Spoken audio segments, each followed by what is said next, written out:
Olá a todos, hoje eu vou fazer um apanhado geral com alguns pontos que eu considero importantes na criação de periquito. Então, sem rodeios, eu vou entrar aqui no assunto. O primeiro tópico aqui é cuidado com vídeo e foto. Por que eu estou falando isso? Cuidado com vídeo e foto. O criador que está entrando neste meio, e não vou falar só de criador que está entrando no hobby agora não. Tem criador já com bastante tempo aí de criação que não enxerga ainda que um periquito foi alterado ou foi mexido para ser fotografado ou filmado. Eu vou ilustrar aqui uma foto de uma filhotinha que nasceu aqui no meu criatório. Na hora de fotografar ela, eu mexi na coroa dela, coloquei ela no puleiro e fotografei e fiz vídeo dela. E a foto ao lado é sem encostar a mão nela, dela dentro da gaiola. Inclusive eu fiz questão de tirar a foto, deixando a grade na frente para ilustrar isso. Mas tem que ter um cuidado muito grande ao analisar essas duas imagens que eu vou mostrar a seguir. Vamos dar uma olhada primeiro na imagem, para identificar o que eu estou falando. Depois eu vou voltar e vou explicar o porquê que o criador tem que ter cuidado ao analisar foto e vídeo. Não interessa o local, não interessa o país. Cuidado ao olhar foto e vídeo na internet. Vamos para a imagem primeiro, depois eu vou explicar aqui. Essa imagem é para ilustrar uma filhota aqui do meu criatório, em que a foto da esquerda, que está com o fundo azul, eu passei a mão na coroa dela, que a gente chama de pentear. Você passa a mão na coroa para baixo e altera o formato da coroa do periquito. É fácil, para quem já tem experiência, é fácil identificar na mídia social, seja vídeos ou fotos, periquitos que foram alterados, que o criador mexe no periquito. Então aqui eu estou colocando a filhotinha alterada e sem encostar nela. Do lado direito, eu tirei pelo vão da grade e não encostei a mão nela. Repare como tanto as penas da coroa quanto do corpo parece um algodão. Não foi nem encostado a mão nela, tá?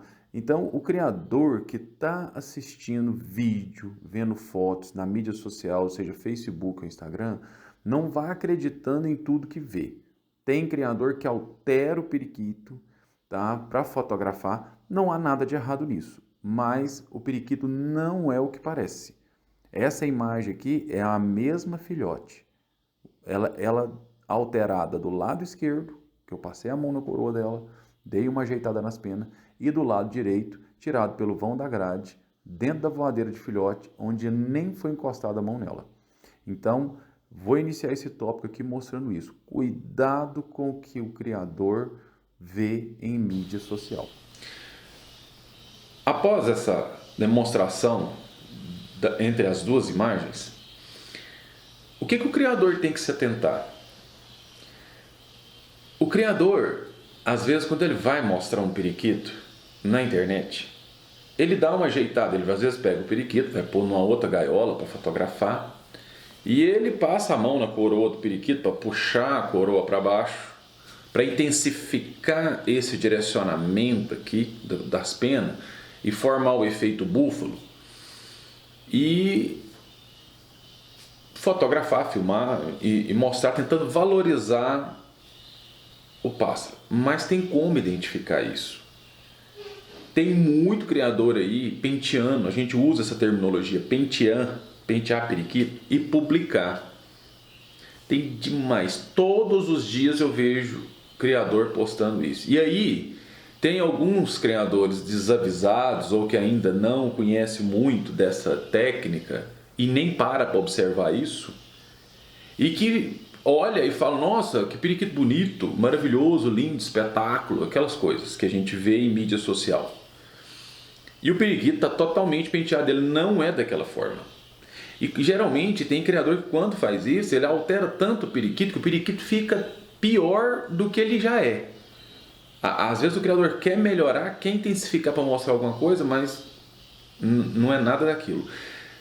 Tem foto que é tão fácil identificar isso, Porque quando você bate o olho e você olha na coroa do periquito, ela está toda raiada, cheia de V na coroa, cheia de espaço entre as penas. O periquito, quando você não encosta nele, a coroa ela é uniforme, totalmente uniforme. Quando você vê a coroa cheia de V, cheia de espaço, já houve alteração ali. Há casos, tá, de periquitos que têm uma coroa muito grande e que tem naturalmente esses Vs. Mas isso é natural. A coroa ela se parte, ela divide alguns pontos devido ao comprimento de pena e aí divide. Inclusive, tem periquitos em todo o mundo que tem uma coroa muito grande, que a coroa chega até a partir no meio. Isso é outro caso. Eu estou falando uma realidade nacional de periquitos nacionais que não tem esse volume de pena e que são alterados porque são penteados, a gente usa essa terminologia, passa a mão na coroa para formar esse leque e fica cheio de V na coroa. Essa ave, depois que ela balança e ela fica normal, essas penas todas voltam e fica todo uniforme. Você olha para uma foto de um periquito na mídia social, um vídeo, dá para ver que ele foi mexido. Eu falo isso porque eu pego muito periquito na mão, coloco em gaiola show, coloco em photobox e eu mexo nos bichos também. Eu não estou falando que as pessoas mexem e o Luiz Américo não mexe, eu mexo também. Só que no meu caso é um pouco mais complicado porque às vezes eu vou fotografar e filmar, eu filmo 2, 3, 4 periquitos de uma vez. Como que eu vou mexer em 3, 4 periquitos de uma vez e deixar eles inalterados num vídeo que dura às vezes 20, 30 segundos ali cada um e eu faço vários? Um mexe, o outro já não mexe, acaba saindo. Mas eu mexo nos periquitos? Já mexi, mexo. Agora, quando eu filmo a voadeira, não tem jeito de mexer em nada, porque lá tem 100 e tantos periquitos, 200 periquitos. Como é que você mexe em 200? Não tem jeito. Quando eu faço o vídeo na voadeira, eles são daquela forma. Mas quando eu coloco numa photobox, numa galo show, pode ser que eu mexo no bicho, mas é tanto tempo filmando que na primeira sacudida dele, as penas voltam para o lugar. Por isso é que eu falo, tem que tomar cuidado com foto e vídeo, porque eu sei como mexer no bicho. Eu sei como fazer isso, eu faço isso há anos. Tem gente que está assistindo esse vídeo aqui, que cria periquito às vezes há 10 anos. Já é um tempo considerável. Eu crio muito mais tempo. Quando essa pessoa entrou, eu já fotografava periquito e já filmava e já sabia dessas técnicas. Por isso que eu estou falando. Criador que está na mídia social elogiando muito bicho aí, os periquitos não são da forma que estão sendo mostrados. Eles são mais simples. Eles não têm aquele direcionamento de coroa. Tudo é projetado para ser mostrado de uma forma que na verdade não é. Tá? Então tome muito cuidado com foto e vídeo na mídia social. Não interessa o criador, não interessa o país, não interessa a nacionalidade. Tome cuidado com isso, porque tem como alterar e tem como fazer passar por algo que na verdade não é. E não importa a idade do pássaro, tá? Pode ser um filhotinho, que igual eu mostrei na imagem, e pode ser uma ave adulta. O cara tira da gaiola, aí ele vai, mexe no periquito, ele põe de novo dentro da gaiola lá no puleiro, fecha a porta da gaiola, pega o celular, vai pro lado de fora, lá no vão da grade e fotografa. Mas ele já mexeu no bicho, ele não é daquele jeito. Ele foi alterado. E aí ele pega e publica que ele tirou foto do periquito dentro da gaiola e não encostou a mão nele. Encostou. Você olha as penas do periquito, você olha da coroa, tá mexido. O periquito relaxado, ele é diferente. O cara consegue tapear uma parte dos criadores, uma outra parte de criador que já é experiente não tapeia. E outra, quando os criadores visitam aquele criador que se faz passar por algo que não é, tudo cai por terra. Porque na hora que os caras estão no criador, fala, cadê aquele periquito bonito que você colocou? Na hora que eles olham, não é nada daquilo. E aí? A coisa fica estranha. Então, para quem faz isso, tem que tomar muito cuidado. Não há nada de errado em pentear uma ave para publicar. Não, não há. Porque isso é normal, os criadores fazem isso. Você pode pegar criadores europeus, diversos vídeos, você vê o cara dando ajeitando ali, ajeita um pouco a pena da coroa, coloca e tá tudo certo, não tem problema. A mensagem aqui é: eu estou observando muito criador, principalmente novos, ou até que já tem um tempo de criação, elogiando demais, e assim, aves que não são o que estão sendo mostrado.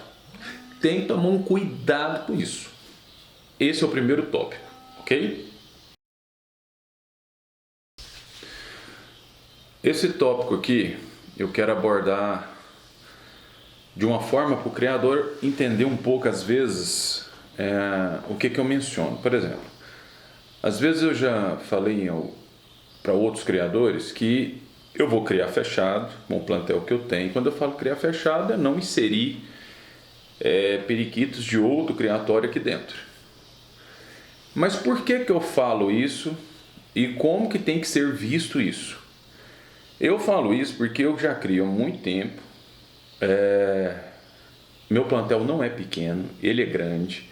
Tenho várias famílias aqui, apesar que as famílias que eu tenho, se voltar muito, acaba sendo originadas de alguns periquitos, né? E acaba tendo uma relação, né, não tão próxima, mas acaba tendo de uma ave com outra. E aí que o criador tem que tomar um pouco de cuidado. Eu já tenho, nessa data de hoje, neste ano de 2023, já tem 9 anos que eu não coloco nada aqui para misturar com a minha criação antiga. Os únicos que eu coloquei aqui em 2018 foram os arlequins recessivos, mas eu criei separado, criei um outro quarto de criação e não misturei com a minha criação antiga. A minha criação antiga tem 9 anos que não entra nada ali.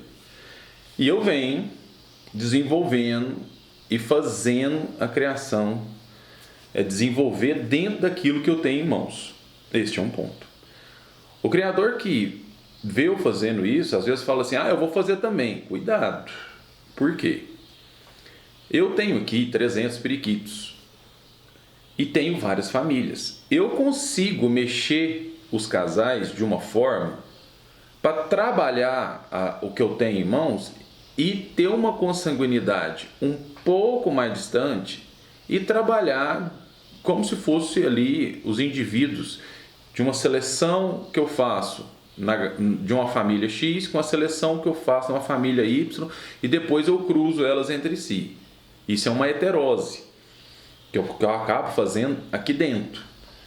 Porque a heterose que é chamada dessa forma é quando você pega um indivíduo, acasala com outro indivíduo, que eles não têm parentesco entre si, que seria o chamado autocross. Mas por que a gente fala heterose? Porque esse indivíduo é trabalhado de uma forma consciente por esse criador e esse indivíduo é trabalhado de uma forma consciente por outro criador e você fecha os dois. Isso não é autocross. Autocross é quando não tem trabalho nenhum. Você vai, por exemplo, num pet shop, compra um periquito lá, vai no outro pet shop, compra outro periquito e fecha os dois. Isso é autocross. A heterose é um autocross muito consciente, que dois indivíduos são trabalhados geneticamente, tanto pelo criador A quanto pelo criador B, e você fecha os dois. Eu faço isso dentro do meu criatório, eu trabalho famílias e depois vou fechando os filhos nas gerações futuras. Quem não tem um plantel grande, com várias famílias, não aconselha fazer isso, tá? Por quê? Porque essa consanguinidade, quando você vai fechando demais, você acaba tendo outros tipos de problema. As aves começam a nascer menores, você começa a não ter um desenvolvimento bom do pássaro, pode ter problema de pena, problema de bico, pé, e vários outros tipos de problemas que podem acontecer nas futuras gerações. Então, para o criador que está começando, para o criador que tem um plantel pequeno, para ele se desenvolver, ele tem que, num momento ou no outro, inserir novas aves no plantel de uma outra genética para ir modificando e evoluindo. Depois de um tempo, quando esse plantel der um up e tiver um número maior de indivíduos, aí ele já pode fechar e criar fechado durante um tempo. Mas vai chegar um momento que, numa hora ou outra, vai ter que inserir um sangue novo ali para dar uma refrescada no sangue e o criador trabalhar, por mais que tenha muitas famílias. Eu estou fazendo desta forma porque até o momento os filhotes estão nascendo bons, alguns nascem muito bons, até melhores que os pais, e eu ainda não estou tendo problema com a prole. Então, eu estou seguindo essa linha de criar fechado e fazendo uma linha de sangue. Criar o meu sangue aqui, vamos assim dizer, porque leva muito tempo você falar que você tem um sangue, que você tem uma cara diferente dos periquitos. Então eu estou criando isso, eu estou fazendo isso, né? Eu acho que eu vou alguns anos ainda criando fechado. Não sei quanto tempo, porque a partir do momento que eu vir que não está andando e não está desenvolvendo da forma que eu desejo, aí eu vou inserir uma nova genética aqui de um outro criador e somar com aquilo que eu já montei ao longo dos anos. Mas para quem tem plantel pequeno, não é ideal ficar fechado e buscar desenvolver apenas trabalhando com consanguinidade, por mais que a consanguinidade seja mais longa, o line breeding, por exemplo. Eu já expliquei sobre isso, sobre line breeding, inbreeding, outcross, heterose, em outros vídeos aqui no canal. Não precisa de eu ficar falando aqui, basta acessar a playlist do canal, tem vários vídeos lá. Esse aqui é o 56º vídeo, então tem muito material ali que dá para o criador já ter um norte. Então esse aqui é outro tópico que o criador deve se atentar. Insira novas aves no plantel, até o seu plantel desenvolver, caso futuramente você queira trabalhar fechado. Você tem que ter mecanismos para você poder fechar e ficar um tempo trabalhando fechado, senão o criador pode ter um retrocesso na evolução dos periquitos, ok? Vamos para o próximo tópico. Esse tópico aqui eu tenho até um vídeo específico que eu já falei sobre isso, mas eu vou dar uma sintetizada aqui, porque é importante falar sobre isso. O criador que já cria ou que está começando agora, tome muito cuidado com o que é falado em mídia social. E não é só de periquito, não. Você pode pegar qualquer outro item, carro, alimentação, seja o que for. Quando você vai para a mídia social, parte profissional também de cada um, você tem que tomar muito cuidado com a pessoa que está te passando informação, porque às vezes ela está totalmente equivocada. Existem alguns mitos no hobby que foram criados. E por que foi criado? O criador que passou essa informação, ele está errado? Não, ele não está errado, porque às vezes aconteceu isso no criatório dele e ele tomou aquilo como uma verdade e que na verdade não é daquela forma. Vamos dar um exemplo.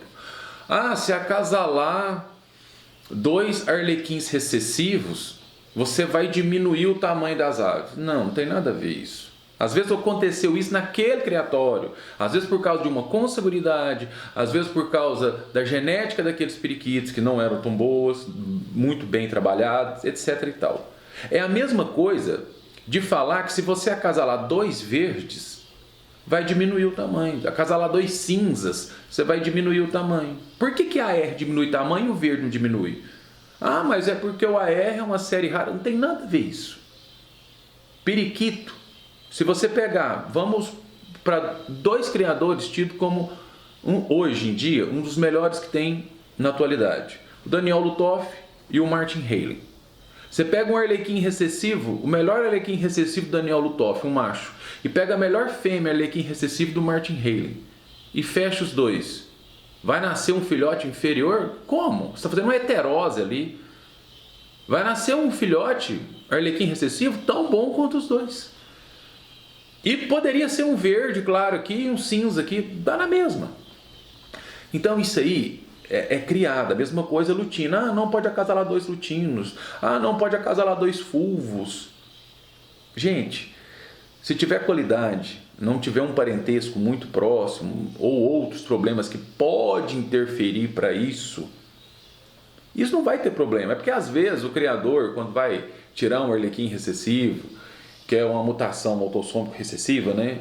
Os fulvos também, e às vezes precisa voltar o filho no pai, o filho na mãe, a filha no pai, aí você já começa a fazer um inbreeding. O inbreeding é um acasalamento muito próximo.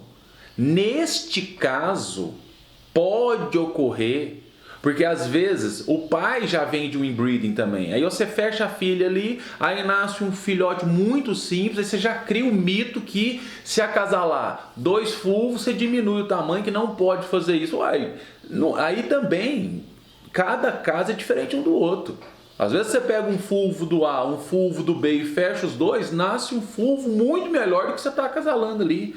Porque já foi feito um trabalho pelo A, foi feito um trabalho pelo B e você juntou. Naquele outro caso, o pai vem de um inbreeding, ele tem uma filha portadora e você volta a filha no pai para você continuar tirando fulvo. Aí são 2 inbreeding seguidos.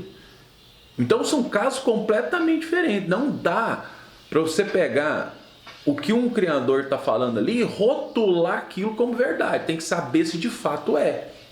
Outro exemplo. Periquito inglês cria mal. Como cria mal? É porque às vezes tem criador que não disponibiliza de recursos financeiros, né? E ele vai até um pet shop e compra um periquito. E o que ele está comprando num pet shop? Pode ser um periquito muito bom, um periquito que nunca procriou, e pode ser um periquito que é o refúgio de um criador. E aí? Aí ele leva o refúgio para casa, o refúgio não cria, aí ele fica grilado, porque ele compra às vezes 3 casais, nenhum cria, porque todos são refúgios. E aí ele pega, vai na mídia social e escreve: periquito inglês cria mal. Cria mal como? Cria mal no caso dele, porque às vezes se ele tivesse ido num criador que cria com seriedade, comprou filhotes, trabalhou ansiedade, né? Porque criador é muito ansioso. O criador, quando chega num criatório, ele quer comprar o periquito pronto para procriar, ou que já chega botando. Gente, outra coisa, quando você vai num criatório, você compra fêmea que chega e já bota na primeira semana, a chance de ter problema futuro é grande, tá? Ele tem que se adaptar primeiro a um novo local, acostumar, aí depois procria. O ideal é adquirir filhote, acostuma com o local, com a nova alimentação, e aí depois procria. Então, essa ansiedade do criador de já comprar e já tirar filhote e tudo, é que gera alguns mitos, depois vai na mídia social e fala: periquito inglês cria mal. Como cria mal? Eu põe 40 gaiolas para procriar, nem todas criam. Eu crio com 30, 35 gaiolas no máximo. Tem ano que eu tiro 320 filhotes, 280 filhotes. Como cria mal? Não cria mal. Então, criadores em todo o mundo aí criam periquitos. E, mas você insemina, etc. Tem criador que não insemina e tira o mesmo tanto de filhote. Isso aí são mitos que são criados. Tem que tomar muito cuidado com o mito. Outros mitos que tem que tomar cuidado. Não pode acasalar 2 canelas. Tem criador muito conhecido falando isso. Os meus melhores periquitos canelas vêm de canela com canela. Não sei por que falam isso. Outra coisa. Você tem que criar com periquito cinza, porque cinza evolui plantel. Aconteceu isso no criatório dele. Os cinzas lá, às vezes tem uma genética muito boa e evoluiu. Você pode criar com celeste, com rendado e evoluir o plantel também. Não é a cor que faz isso, é a genética, é o trabalho que foi feito ali nas gerações passadas que depois começa a falar no criatório, não é a cor. Outro, fleck evolui plantel, já falaram isso, hoje diminuiu muito. Falar que fleck, as pintas que tem na coroa, ajuda na evolução do plantel. Isso aí, essa para mim é uma das piores. Falar que fleck evolui plantel. Fleck nunca evoluiu o plantel e nunca vai evoluir, e ainda é defeito para quem vai apresentar a ave em concurso, tá? Fleck é defeito. Se fleck evoluísse plantel, bastava você comprar qualquer periquito fleck, vai trabalhando eles entre si, todos fleck, a cabeça vai ficando cada vez mais preta e eles vão melhorando ano a ano. Isso não existe. O que melhora o plantel é a seleção que o criador faz, tá? É criteriosa ali, ano a ano. Fleck não evolui plantel em nada. E limpar um plantel, deixar ele com as coroas limpas, que é conforme diz a regra, a norma, fazer um plantel limpo, que a base é só de periquitos flex, é muito difícil. Porque o flex, você leva muitos anos para você limpar um plantel, ter os periquitos todos com a coroa limpinha, livre de marcação. Mesmo que você acasale um fleck com um limpo. Aí nasce um limpo, esse limpo carrega o gene do fleck. Quando você acasalar ele, você vai tirar periquito limpo e periquito fleck. O fleck volta. E aí, se você acasalar de novo esse fleck com limpo, sai limpo e sai fleck. Aí os limpos, você fala, bom, esse aqui limpou, agora eu vou acasalar com outro limpo e vai sair limpo. Pode sair limpo e sai fleck também. Então, são muitos anos acasalando fleck com limpo, fleck com limpo, fleck com limpo, limpo, até limpar. Eu falo isso porque eu tenho um plantel que é mais de 90% é limpo. Pode olhar meus vídeos, olha na voadeira na hora que eu filmo. Coroa livre de marcação, em quase tudo. Eu coloco 2 limpos, ainda nasce um fleck, depois de 9 anos criando fechado. E sempre trabalhei para limpar. E até hoje nasce fleck. Fleck é um negócio complicado, então tem que saber trabalhar. Pode adquirir ave fleck? Pode comprar ave fleck? Pode. Posso acasalar fleck? Pode, porque eu acasalo, eu tenho ave fleck no plantel, mas é com pouco fleck. Até o nível de fleck que eu seguro para mim é pouco. Eu já cedi a ave com fleck muito boa para outros criadores, só para não ter ela aqui, porque se eu ficasse com ela aqui, ela era muito boa, bonita, eu ia colocar ela para criar. Aí, em vez de eu ter uma só, com aquela característica que eu estou buscando evitar, eu passaria a ter os filhos. Às vezes cria mais 3, são 4, tudo fleck. Aí depois, se o ano seguinte eu coloco os 4 para criar, imagina o que vira isso aqui. Esse cria 4, esse cria mais 4, esse cria mais 4, esse cria mais 4, numa rodada só. Olha o tanto de ave fleck que eu passo a ter. E não é só o fleck, não. Os outros defeitos também. Aqui eu estou citando o fleck. Mas pode ser largura de face, pode ser máscara curta. Tem criador de nome no Brasil que tem aves muito boas, mas a gola tá aqui, ó, curta. Parece tá de gravatinha borboleta. É outro defeito. O criador tem que descer essa máscara, colocar ela larga, baixa, as pintas de gola grande. É outro defeito.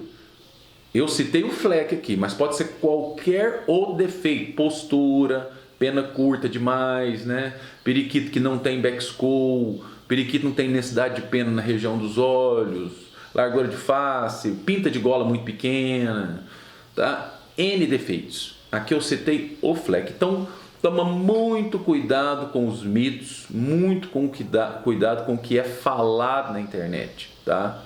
Muito cuidado com isso. Esse é um ponto que eu quero deixar aqui neste vídeo. Vamos para o próximo tópico. O criador que quer evoluir dentro do plantel, não adianta nada você achar que vai evoluir comprando os melhores periquitos, que não vai. Vamos dar um exemplo aqui. Eu não vou citar nomes, mas isso é fácil de visualizar.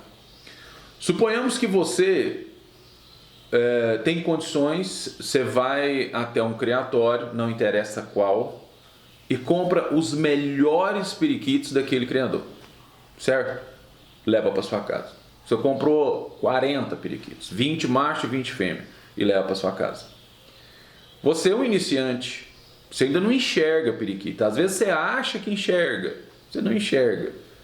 A gente tem essa mania, é igual quando às vezes você sai de uma faculdade, tem muita gente que sai de uma faculdade achando que vai trabalhar no mercado e que ele sabe. Na hora que ele vai para a prática, ele vê o tanto que ele ainda precisa aprimorar de conhecimento, até prático, para lidar naquela área. Os periquitos não fogem à regra. O cara às vezes demora aí 5, 6, 7 anos para começar a ver um periquito, o que é qualidade, o que é defeito. Porque nem tudo que é belo é bom. Existe ave maravilhosa que você olha para ela assim, é de cair o queixo, e ela tá cheia de defeito morfológico. Aí o criador, voltando, o criador compra lá 40 periquitos, 20 machos, 20 fêmeas, e coloca 20 gaiolas. e começa a nascer filhotes excelentes. Ele seleciona do jeito que ele quer, o macho que ele quer, com a fêmea que ele quer, de acordo com o olhar dele, e começa a nascer filhotes tão bons quanto os pais ou até melhores, no primeiro ano. No segundo ano, ele já começa a mexer nos filhotes ali e vai indo. A pessoa que não tem experiência e não é um identificador de fenótipo, não enxerga o que é qualidade, o que é defeito, enquanto a genética fala sozinha, e ela fala, você vai tirando aves boas.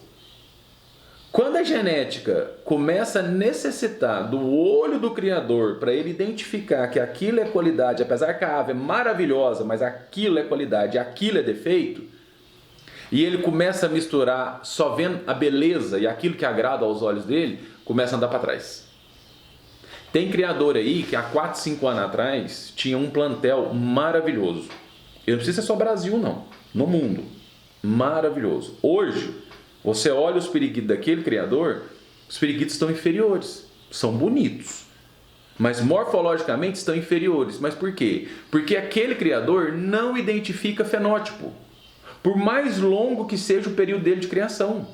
Tem gente que não tem o cuidado de aprimorar isso. E aí, a genética para de falar sozinha e começa a cair o nível das aves. Então, o criador, para ele evoluir o plantel, para ele trabalhar com uma nova genética que está entrando, ele tem que ser um identificador de fenótipo. Se o criador não identifica fenótipo, não consegue trabalhar analisando o que é qualidade, o que é defeito, para aprimorar e às vezes fazer um trabalho hoje para surtir um efeito daqui 3, 4 anos, ele piora os periquitos já na F1. Nasce ave na F1, na primeira geração, que quando você olha para ela, ela tem características boas, mas poderia ter características muito melhores se ele tivesse trabalhado de uma forma mais consciente e não pensando só no agora. Pensar em montar algo mais sólido para trabalhar lá na frente e aí formar uma base boa. Tem periquito que eu olho na mídia social e eu vejo, gente, poderia ter sido feito de outra forma nesse acasalamento. Mas é a visão do criador, às vezes é aquilo que ele tem em mãos para trabalhar. Então, tem plantel aí que poderia estar de uma forma muito melhor e acaba não estando. Ou porque o criador não identifica fenótipo e ele às vezes acha que enxerga e não enxerga, ou porque a forma dele trabalhar é completamente diferente de outros criadores. E aí, cada plantel vai tomando uma cara diferente um do outro. Mas a mensagem que eu quero passar aqui é: se quiser evoluir plantel, o criador tem que identificar fenótipo, aprender a enxergar o que é qualidade, o que é defeito. Porque senão o plantel, durante um tempo, enquanto a genética fala, naturalmente vai evoluir. Depois, para, e aí o criador vai desanimar. Tem criador que começa, cria maravilhosamente bem durante alguns anos, depois ele desanima e acaba com tudo. Por quê? Não identifica fenótipo. Beleza? Esse é mais um ponto que eu quero deixar aqui. Outro ponto, o criador que busca ter várias mutações no seu plantel, cores variadas, ele tem que estudar sobre como obter essas mutações e essas cores. Quais são as mutações dominantes, quais são as mutações recessivas, quais são as mutações que são ligadas ao sexo, quais são as mutações autossômicas recessivas. Tem que estudar isso, eu já falei isso em outros vídeos. Por quê? Porque não basta só analisar o que eu falei no tópico anterior de identificar fenótipo. Caso você queira, no seu plantel, ter mutações variadas e cores variadas. Isso muda muito, porque o cara às vezes tem um arlequim recessivo, mas ele não sabe trabalhar com arlequim recessivo. Ele acha que se colocar um arlequim recessivo com um periquito normal, verde claro, cinza, celeste, já vai nascer arlequim recessivo aqui. Vai estar acasalando um arlequim recessivo com um normal, o que você vai tirar? Um normal e vai tirar arlequim recessivo. Não vai, você vai tirar normais portadores.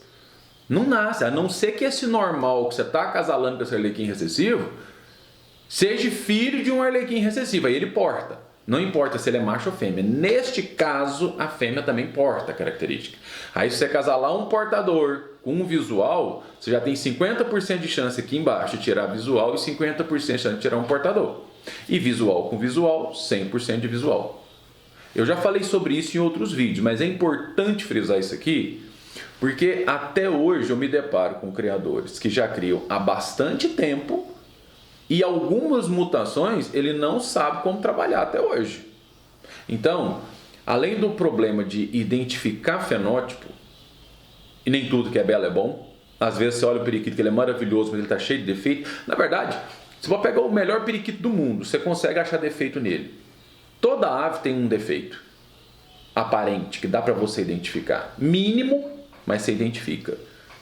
Então, além de identificar fenótipo, o criador tem que saber trabalhar com as mutações e com as cores que são dominantes e recessivos, para você poder ter no seu plantel não só aves morfologicamente boas, mas com mutações variadas e cores variadas. Mas se você não souber trabalhar com as mutações, você vai às vezes ter aves, se você for um identificador de fenótipo, você vai ter aves modernas ou dentro do padrão que você deseja, mas você não vai ter mutações variadas e isso vai frustrar o criador. Tanto a identificação do fenótipo quanto às vezes a ausência do criador para identificar, saber trabalhar com as mutações ou com as cores, frustra também. Tem gente aí que está com o plantel lotado de cinza, verde, cinza e fica grilado, que quer ter a série azul, quer ter mais periquitos violeta, quer ter outras mutações também, como os arlequins recessivos, quer ter asa clara, quer os diluídos em si, e não consegue. Mas por quê? Porque ele não sabe trabalhar com isso. Na hora que o criador aprende a trabalhar com as mutações, com as cores e identifica fenótipo, a coisa começa a andar, e lento. Outra coisa, plantel não evolui do dia para a noite. Levam-se anos para você sair do nível 1 para o nível 2. E você quer chegar no 10. Mas levam-se anos, às vezes levam 4 anos para você subir um degrauzinho. Depois levam mais 4 anos para você subir mais outro degrauzinho. Aí depois vai mais rápido. Mas o início é muito difícil, é muito complicado. Então, este tópico aqui não tem como evoluir plantel se não estudar e não aprender a mexer com mutação, com cor e identificar fenótipo. Se não souber isso, o plantel pode até evoluir, mas é por impulso natural. O dia que esse impulso natural e a natureza parar de falar, volta. Porque o criador tem que saber fazer. E se ele não sabe fazer, como que faz? Não vai para lado nenhum. Vamos para o próximo tópico. Aquisição de periquito. O criador, quando ele vai adquirir periquito, na maioria das vezes você se depara com um problema. Qual que é o problema que quase todo criador se depara ao adquirir periquito? Você vai comprar aquilo que o outro pode disponibilizar. Você não compra o que você quer. Nem se você tiver muito dinheiro, às vezes. Às vezes você chega e fala, eu te dou um carro nesse periquito aqui. O cara fala, meu amigo, não tem preço. É porque o meu prazer é criar, eu não vou ceder. Cara, eu te dou meu carro nele. Fala, não, meu amigo, eu não quero carro. Você vê um valor muito acima do que vale, às vezes, Então, não basta só ter condições. Você vai adquirir aquilo que o outro pode disponibilizar. E aí, na hora que vai para sua casa, às vezes você vai ter que identificar os fenótipos, enxergar o que é qualidade, o que é defeito naquilo que você pegou, porque ele vai te passar os descartes dele, porque ele também é criador, ele não vai ceder os melhores dele. Isso é no mundo todo, é assim. E existe uma diferença que eu já falei em outros vídeos do que é descarte e o que é refúgio. Descarte é o que todo mundo vende. Refúgio é bicho com problema. Exemplo, você está num jogo de baralho, todo mundo tem carta. Você olha o seu jogo, tem uma carta ali que não faz parte do jogo que você está fazendo, você pega a carta, descarta na mesa. Essa carta é boa, mas ela não serve para o seu jogo, é igual o periquito. O periquito é bom, mas ele não serve para o trabalho que você está fazendo, você descarta ele. O cara do lado que está jogando baralho, vê aquela carta no monte, ele pega aquela carta, coloca no jogo dele, bate e ganha a mesa. Isso no jogo de baralho. E nos periquitos? Você descarta um periquito, ele não serve para o trabalho que você está fazendo, mas serve para o outro criador que está adquirindo. Às vezes com aquela ave que você está descartando, vai tirar filhotes maravilhosos lá no plantel do outro criador. Isso é descarte. Todo mundo disponibiliza descarte. Refúgio é bicho que tem problema. A gente não cede refúgio. Você pode até ceder, mas você tem que falar o problema. Você não pode ceder sem falar. Você tem que falar pro cara, falar, ó, essa fêmea não bota. Essa fêmea come ovo. Essa fêmea bate em filhote. Esse macho não gala. Esse macho bate em filhote, etc e tal. Você tem que falar pro cara. Isso é refúgio. Então, quando você compra aves do outro criador, ele está descartando aquilo que ele não vai usar. E você vai trabalhar com os descartes dele. Você não vai trabalhar com as matrizes dele. Descarte dele. Então você já tem que ser um identificador de fenótipo e saber trabalhar com mutações, igual eu já falei nos tópicos anteriores, para você poder evoluir. E aí é que vem a dificuldade do criador. Enquanto aquele criador que você comprou está aqui, você vai lá, compra dele, para você poder já começar aqui, quase no nível dele, você começa aqui, no raso. Porque o que ele está dispondo para você é o que ele não vai usar. E você vai trabalhar com aquilo. Então, é difícil evoluir. O criador tem que identificar, tem que estudar, vai peneirando, vai montando o quebra-cabeça, tenha paciência e dedicar. Se dedicar, tiver paciência, ano a ano ele vai evoluindo, e chega lá. Chega a ficar igual aquele criador que você comprou ou melhor. Todo mundo consegue. Tá? Mas tem que ter paciência, tem que ter estudo e olho para o negócio. E o olho, você não adquire assistindo vídeo aqui, lendo material, não. O olho é com o tempo. É com o tempo que você vai vendo vídeos, fotos, as aves dentro do criatório, indo em torneio, conversando com o árbitro, vendo por que a ave ganhou, por que a ave perdeu, detalhe aqui, detalhe ali, o dia a dia, vai montando conhecimento, montando, até você conseguir enxergar. Não é do dia para a noite. Eu posso chegar aqui e explicar o mundo e o fundo, outros criadores também explicam o mundo e o fundo, vai em grupo de WhatsApp, os caras mandam áudio, tenta, ensina, fala, não aprende assim, é empírico, é prático, é todo dia ali, ó, e buscando afunilar o olho e tentar ver para poder fazer essa peneira aí e criar. Então tem que tomar muito cuidado. Não adianta ir num criador e comprar o best in show de um torneio e falar, o cara lá falou que a gente só compra descarte, eu comprei o best in show do torneio, e acha que o best in show vai te dar um bichão? Você pode comprar o best in show e não nascer nada como ele. E ele ganhou o troféu. Um periquito maravilhoso. Na hora que você coloca ele para criar com uma fêmea boa, não nasce nada igual a ele. Por quê? Vem do que eu já falei em tópicos anteriores. Se não for trabalhado os ancestrais de uma forma consciente, você pode até tirar lá na quinta geração, que o cara trabalha às vezes há muitos anos, um periquito fabuloso. Mas nasceu. Não é fruto de um trabalho consciente. Então ele não tem uma genética sólida. Quando você soma ele com uma fêmea, que às vezes é boa, mas também não tem uma genética sólida, o que vai passar para as futuras gerações? O que eles carregam? Você vai tirar filhote muito bom e vai tirar filhote que não tem valor nenhum.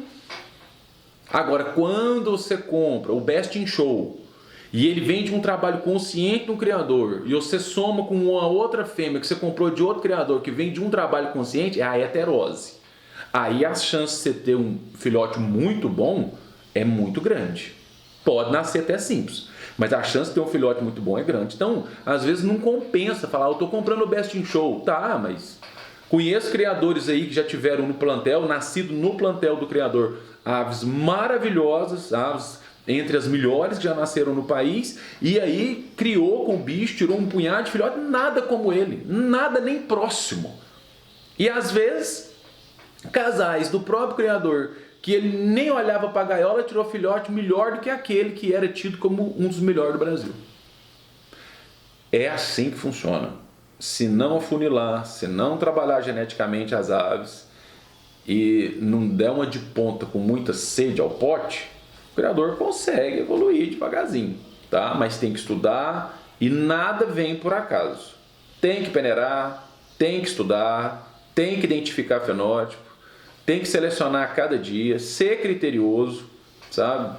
E não contar só com a genética falar naturalmente. Porque a hora que a genética parar de falar, tudo para de andar. E aí você não sabe fazer, tá? Então, vamos para o próximo tópico. Outro ponto aqui é cuidado do criador ao trabalhar com periquitos que apresentam defeitos. E o que são esses defeitos? Eu nem vou citar defeito de comer ovo, não galar, etc. e tal, porque esses tipos de defeitos comportamentais, que pode ser tanto agressividade, docilidade ou outro tipo de defeito, isso acaba passando para 50% da prole. Então já não é ideal, correto trabalhar com esse tipo de ave, porque você está ampliando o número de problema futuro que você vai ter de comportamento. Isso é um ponto. Agora, quando eu falo em defeito, é defeito morfológico, tá?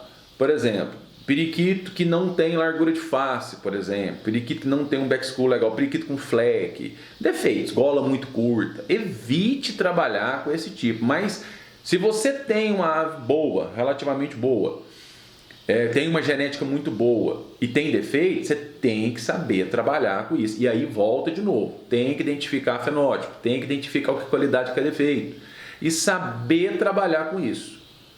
Cuidado também ao ficar fechando demais o sangue, trabalhar com consanguinidade. Trabalhar com consanguinidade é positivo, mas pode ser negativo também. Exemplo, se você quer fixar determinada característica que é muito positiva naquela família, se você fecha o sangue, fecha um pai na filha, meio-irmãos entre si, acaba sendo positivo você fixar aquela característica que é desejável para você. Mas se o cara não é um identificador de fenótipo, ele não consegue enxergar o que é qualidade e o que é defeito, além dele fixar qualidade, ele fixa defeito também. Aí aquilo que ele olha, que às vezes é o que eu falo, nem tudo que é belo é bom, às vezes ele olha e ele acaba vendo que aquilo é maravilhoso, ele quer fixar aquilo, beleza, mas ele está fixando os defeitos também que ele não está enxergando. E aí depois tirar esses defeitos, na hora que ele começar a enxergar, ele não consegue. Num curto espaço de tempo, mas num longo espaço de tempo às vezes consegue. E o cara às vezes até frustra, porque é tantos anos para poder corrigir um defeito, porque assim que o filhote nasce, leva mais uns 8 meses para você poder colocar ele para procriar, e às vezes não cria bem, e você quer sair daquilo ali, quer dar uma melhorada, então já faz correto o negócio. Tenta ao máximo fazer de forma correta. Pode fazer inbreeding, casalar pai com filho, pai com filha, mãe com filho, meio irmãos ali? Pode. Mas o criador tem que saber enxergar o que é qualidade, o que é defeito e saber o porquê que ele vai fazer isso. Uma consanguinidade mais longa, o line breeding, por exemplo, tanto na linha reta quanto na colateral, que são acasalar os tios com sobrinhos, primos, o avô com o neto, já é um trabalho melhor a se fazer. Mas ainda assim, se o criador não identifica o que é qualidade e o que é defeito, ele vai ter problema também. Então tem que tomar muito cuidado ao adquirir e o que o criador vai trabalhar dentro do plantel. Senão não evolui. Tem criador que vive uma vida comprando periquito. Comprando periquito. Eu já vi criador que inclusive faz vídeo, que ensina. Ele começa, o plantel dele vai criando. De repente ele vende tudo. Aí começa tudo de novo. Aí vai criando. Aí ele vende tudo, começa tudo de novo. É um cara que está sempre começando. Ele tem muito tempo de criação, mas o plantel dele está o tempo todo sendo renovado. Alguns problemas podem estar acontecendo neste plantel, que o criador tem que identificar para corrigir isso e seguir com o plantel dele e fazer um trabalho, porque senão, se a todo tempo você ficar renovando o plantel, mudando, não cria, Você não consegue criar uma linha de sangue seu. Como que você vai fazer? A todo momento você está voltando a estaca zero. Então tem que estudar, tem que saber trabalhar com o que tem em mãos e tomar muito cuidado ao fazer os acasalamentos corretos. Senão o criador pode se frustrar num curto espaço de tempo. Ok? Vamos para o próximo tópico. Esse tópico aqui é para o criador, ao tentar evoluir um plantel, ele toma cuidado com as gaiolas de procriação. Quando eu falo as gaiolas, é o seguinte: eu já falei isso aqui, tem muito criador que conversa comigo e já gravou isso que eu falo. Não tem como tratar a gaiola 2 igual você trata a gaiola 1. Não tem. Porque os periquitos, eles têm comportamentos diferentes um do outro. Então, tem fêmea que, se você mexer demais no ninho dela, ela pode até matar os filhotes. Tem fêmea que você pode mexer com ela junto com os filhotes que ela não faz nada. Tem fêmea que é estressada, tem fêmea que não é. Tem macho que é estressado, tem macho que não é. Então, na gaiola 2, você tem que dar um tratamento para eles. Na gaiola 1 é outro tipo de tratamento. Tá? Tem de tudo. E no momento que o criador está cuidando do criatório, e eu acho isso importante, eu acho importante o criador cuidar das suas próprias aves. Tem criador que tem tratador, não tem problema nisso. Mas o criador, ele tem que tirar um tempo para ficar dentro do criatório. E ficar não é andando, olhando, não. Não, ele tem que ficar lá dentro, com cuidado, olhar os ninhos. E ter uma acuidade auditiva e visual para ouvir e ver todas as gaiolas. Às vezes, quando você está tratando, por isso que eu falo que o cara que trata, ele passa mais tempo dentro do criatório. Então, quando você está tratando da gaiola 18, você está ouvindo e vendo o que está acontecendo na 19, que está do lado, ouvindo e vendo o que está acontecendo na 17, e nas que estão acima, às vezes na 9, na 10, na 6, às vezes faz um barulho lá na 23. Você olha lá, você vê, você fala, o macho está querendo bater naquele filhote lá, ó. Vou tirar o macho, vou deixar os filhotes com a fêmea. E se você não estiver no criatório? Quando você chegar, ele está morto. Está batendo, você não sabe o que passa na cabeça de um periquito. Isso acontece. E às vezes o macho é dócil. Mas naquele caso, às vezes já criou 2 anos na sua casa, nunca deu problema. Naquele dia está dando problema. Tem fêmea que cria maravilhosamente bem. Em determinado dia ela rebenta tudo lá dentro. Mata os filhotes, quebra ovo, faz o cão. Acontece, mas se você está todos os dias ali dentro, você consegue minimizar muito problema. Na mão de um tratador, a função dele é limpar o criatório, tratar, lavar, deixar tudo lindo, maravilhoso para você. Ele não é criador, ele é tratador. E ele está preocupado com os problemas que ele tem na vida dele. Como todo mundo. E você está preocupado com os seus problemas na sua vida e preocupado com o seu criador, porque você é criador.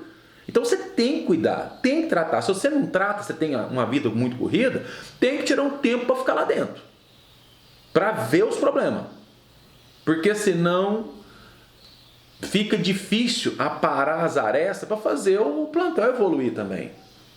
Então, tome muito cuidado com as suas gaiolas de procriação. Conheça seus casais, forme os casais corretamente, identifique o que é qualidade, o que é defeito em cada casal, para você montar uma base sólida e fazer o plantão evoluir. Caso contrário, vai ter muita dificuldade para evoluir e é por isso que tem criador que começa e num curto espaço de tempo para de criar. Porque é um conjunto de fatores que o criador tem que ter para ele evoluir. Se você não tiver todos esses fatores, ficar quebrado, a criação também anda quebrada. Tem que andar no equilíbrio. E de forma sólida, consistente. Aí tudo evolui. Vamos para o próximo tópico. Neste ponto aqui, eu quero falar sobre... Eu converso com alguns criadores e até pergunto para eles: o que você considera que é um bom criador? A maioria dos criadores, quando conversa comigo, fala: o bom criador é aquele que tem boas aves. Eu até consigo entender isso, porque se você chega num plantel e você vê um criatório que tem aves maravilhosas, você vai deduzir que aquele criador é bom, né? Eu não penso assim. Eu entendo quem pensa assim, concordo, mas eu não penso assim de forma alguma. Porque criador é aquele que transforma, é aquele que cria e que faz a coisa crescer. Não é o que tem as melhores aves. Vou dar um exemplo aqui. Vamos partir de uma hipótese um pouco assim absurda, para a gente poder enxergar o macro e depois o micro. Suponhamos que a minha esposa, ela não entende nada de periquito, nada. Minha esposa não tem nada. Ela gosta, vai lá, vê, mas não entende nada. Vamos supor que ela tem bastante condições financeiras, vai no melhor criador que tem no mundo e adquire os melhores periquitos que o mundo pode oferecer. E traz 50 casais. E põe 50 casais num criatório que foi construído com tudo do bom e do melhor lá dentro. Contrata 2 tratadores para cuidar dos 50 casais que chegaram e começa a procriar. E ela é muito ocupada, ela é empresária, ela trabalha fora, ela nem olha o criatório. Tá lá. 50 casais, são 100 periquitos dos melhores criadores do mundo. Tá lá. Ela então é a melhor criadora. Na visão dos criadores porque o que chega no meu ouvido é o melhor criador, ser criador, e o melhor criador é aquele que tem as melhores aves. Então elas, como ela comprou os melhores, ela tem dinheiro, gastou o mundo e o fundo, tem um criatório maravilhoso, colocou 2 tratadores ali, os periquitos recebem tudo do bom e do melhor, ela então é a melhor criadora. Na minha visão, ela é a melhor colecionadora. É outro nome. Criador é aquele que pega algo e transforma aquilo, multiplica aquilo em algo muito melhor. Não precisa ter as melhores aves. Pode ser criador de periquito de cor, que não muda a morfologia, mas ele consegue transformar aquilo que ele tem em mãos em algo melhor. Isso é criar. Criar não é ter as melhores aves, não. Às vezes o criador não está nem entre os melhores, mas se você considerar o plantel daquele cara hoje, em relação ao que ele tinha há 5 anos atrás, ele é o melhor entre todos. Existem criadores melhores que ele que estão ganhando prêmio, mas analisando todo, às vezes, o fator financeiro dele, ele não teve condição de adquirir periquito, trabalhou com refúgio de outro criador, com bicho com problema, e ele fez um plantel maravilhoso, ele modificou tudo que ele tinha em mãos. Apesar dele não ter as melhores aves, ele é o melhor criador. Criador é o que cria. Isso é criar. Não é ter as melhores aves. As melhores aves, se você tiver condição financeira, você vai comprar, vai colocar e vai, acabou. Isso não é ser criador. Tem muito criador aí com ave maravilhosa que está nascendo porque a genética está falando. O cara mesmo não sabe nada. Ele está aprendendo ainda. Então, ser criador, na minha visão pessoal, é diferente. Outro criador que está assistindo esse vídeo pode pensar diferente de mim. Não tem problema nenhum. Mas o que eu quero passar aqui é essa consciência. Às vezes, no fundo de uma casa, e isso já aconteceu comigo, antes de surgir internet, muitos anos atrás, acho que eu era novo, 1989, 90... Quando eu sabia que tinha algum criador que criava periquito australiano, eu já ia visitar o cara, tocava campainha, falava que mora fulano, que eu ouvi dizer ali na loja que aqui tem um rapaz com o nome tal, que cria periquito australiano, ele tá aí, eu gostaria de ver os periquitos. Era assim, eu chegava, me apresentava lá na porta. Às vezes o cara falava, não, sou eu mesmo, entra aí, vou lá te mostrar. Aí eu entrava na casa e ia lá no fundo, tudo simples. E lá no fundo, às vezes tinha até galinha no chão andando, tudo simples. Mas na hora que você olhava a qualidade dos periquitos, o trato, você via que aquilo era um criador. Você falava, nossa, como que esse cara conseguiu isso? Uma pessoa anônima lá no fundo da casa, aquilo é criar. Não é porque o cara tem as melhores aves, um criador maravilhoso, que ele é o criador. Não, ele comprou pronto. Às vezes colocou, a genética está falando, está nascendo os melhores bichos, aí ele é criador? Não, ele é um cara colecionador, uma referência e que serve às vezes para outros criadores e até ele adquirir novas matrizes. Mas o que ele fez? O que ele transformou? O que ele criou? Tem que levar isso em consideração. Isso não é ser criador. Ah, o fulano tem os melhores periquitos, o fulano tem... Tá, ele tem, mas o que ele fez? Ele comprou pronto e está replicando? Ou ele começou há tantos anos atrás com periquitos muito simples e ele transformou isso e fez algo completamente diferente? Aí muda tudo. Eu penso assim. Criar é transformar. Tá? Cria. Exemplo. Existia a caneta Bic, que todo mundo conhece, aquela antiga. Aí vem um cara, pensa e faz esse tipo de caneta aqui, que já é um pouco diferente. Já coloca uma borracha aqui, já coloca o sistema de colocar e prender aqui já é diferente. O cara criou. É um modelo de utilidade, o cara criou algo diferente. Criar. Não é só tratar, não. Tratar é tratador. Comprar e replicar é colecionador. Tá? O outro é comerciante. Compra e vende. Isso não é ser criador, gente. Criador são palavras próximas, mas não simboliza a mesma coisa. Criador é aquele que transforma, aquele que modifica, aquele que faz crescer. E para fazer crescer, tem que conhecer, tem que estudar, tem que identificar fenótipos, saber o que é qualidade e o que é defeito, saber fazer os acasalamentos certos, senão é apenas mais um que vai tratar, vai se frustrar e vai parar. Então essa é a mensagem que eu quero deixar aqui nesse vídeo, para complementar um outro vídeo que eu fiz aqui já no canal, para ajudar criador iniciante a servir de base, que é o vídeo Manual do Criador. Esse vídeo aqui é para complementar aquele juntamente com todos os demais. Esse aqui é a parte 2, porque aquele primeiro vídeo ficou em 2 horas e 2 minutos, e esse aqui eu nem sei quanto tempo tem, né? Porque eu estou gravando esse vídeo aqui, eu devo ver daqui a pouco.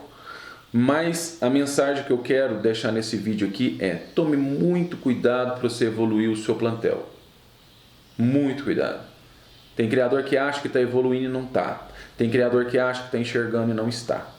Tá? Cuidado com aquilo que você vê em mídia social. Nem tudo que é belo é bom. Até o melhor periquito do mundo você consegue achar defeito nele. Cuidado com isso. Cuidado ao trabalhar. Cuidado com tudo que você escuta, cuidado com tudo que você vê. Filtra, tem que filtrar tudo. Inclusive, às vezes, até o que eu estou falando aqui. Aqui é a opinião do Luiz Américo. Não é obrigado a seguir tudo que eu estou falando. Ouça o que eu estou falando e filtra. Forma o seu convencimento e faz dentro daquilo que você acha que é certo. Não, isso aqui que o Luiz Américo falou, eu não concordo. Tá certo? Segue seu caminho. Às vezes eu estou errado. Tá? Então, eu tento aqui com os vídeos passar uma informação e ajudar, dentro da experiência que eu tenho. Neste mês agora de junho de 2023, eu estou completando 39 anos de criação. Inclusive, eu publiquei nas mídias sociais. Quem me acompanha viu isso. Eu comecei a criar, eu era menino. Menino. A minha vida era mexer com periquito. Eu não ficava brincando de carrinho, de bola na rua, não. Minha vida era ir para a escola e criar periquito. E praticar esporte. Só. Então, eu mexo com criação há muitos anos e lido com pessoas mais velhas que eu há muito tempo, tá? No hobby, para eu poder aprender. Porque eu sou de uma época que tudo era na base da revista e do livro. Não existia mídia social. Eu comecei em 1984. Tem minha história aí no canal, basta acessar a playlist para ver como que era. Então, eu estou passando aqui de uma forma gratuita, né? Uma informação que eu tenho, buscando ajudar os criadores e deixar aí para as futuras gerações, né, esse vídeo aqui. Então, espero que esse vídeo colabore um pouquinho com o hobby, né, que seja mais uma informação e que venha complementar o vídeo que eu fiz anteriormente, que é o vídeo, salvo engano, número 30 da playlist, que é o Manual do Criador. E eu fiz aquele vídeo por quê? Porque é muito difícil hoje você ter um manual para o criador estudar e saber como que ele vai mexer com os periquitos. Esse canal, essa playlist que eu criei no canal, é para ajudar os criadores devido à ausência de material que tem no Brasil. Então, eu procuro aglutinar no canal, nos vídeos, essa informação. Porque eu acho que ajuda bastante, que se eu tivesse isso quando eu comecei, eu estava feito, mas não tinha. Eu tive que aprender tudo ao longo do tempo, e conversando aqui e ali, e vendo, e tentando entender como que tudo funcionava. Foi um pouco mais difícil, mas foi muito bom, porque foi mais árduo o trabalho, mas eu aprendi bastante e às vezes serviu para montar o meu conhecimento e poder passar aqui para todo mundo. Ok? Então, um forte abraço a todos. Espero que esse vídeo aqui colabore com o hobby e até mais.